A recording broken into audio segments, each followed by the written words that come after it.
Hello, class. We're going to move from the early 1950s, the height of the Hollywood musical, into the late 1950s today. And then we're going to move onward from there into the 1970s.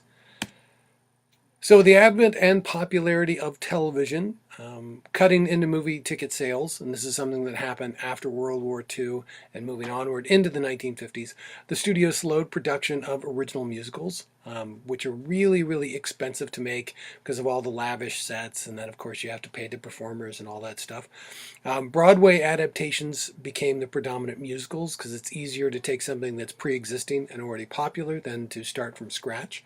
So examples like Oklahoma, The King and I, and West Side Story are all examples of Broadway adaptations. And that takes us from the mid to the late 50s up until the early 1960s. And this is really kind of seeing a decline in the popularity of the musical.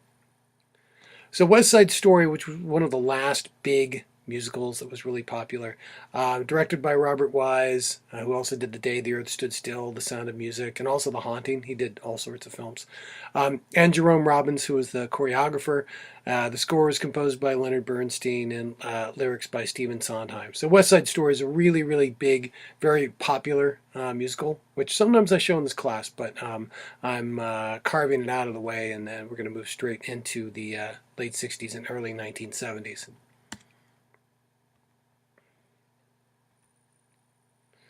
So we want to talk about the musical drama as opposed to the musical comedy, which we've been watching for the most part.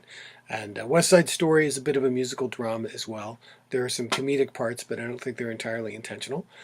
Cabaret from 1972 was based on a series of short stories by Christopher Isherwood, which were set in Weimar, Germany, which was the 1930s pre-Hitler, when Germany was kind of getting decadent and out of control. And actually, I was trying to provide you folks with some of those short stories, but for some reason, Angel was being cranky and wouldn't let me include that in the lesson. But you can find it online if you go looking for the Christopher Isherwood Diaries. So this was made into a movie called I Am a Camera from 1955, which is strictly a drama, and it's a really dark drama if you like weird kind of S&M Nazi movies. And then a Broadway musical called Cabaret from 1966.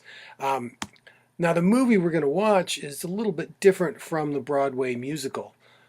So director and choreographer Bob Fosse, who made a name for himself with this film and then moving into the 1970s, and then I think he died around 1980 or something like that. He based the film version of Cabaret on the Isherwood stories as opposed to the Broadway musical. So he went back to the original source for the movie. He cut a whole bunch of the musical numbers, but there's still a fair number in here.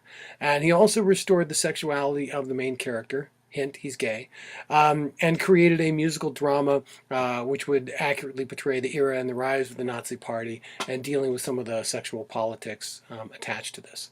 So, very interesting film. It's entertaining and humorous in places, but it's also very dramatic as well. It's kind of hard not to, have a lot of drama when you're dealing with the rise of the Nazi Party.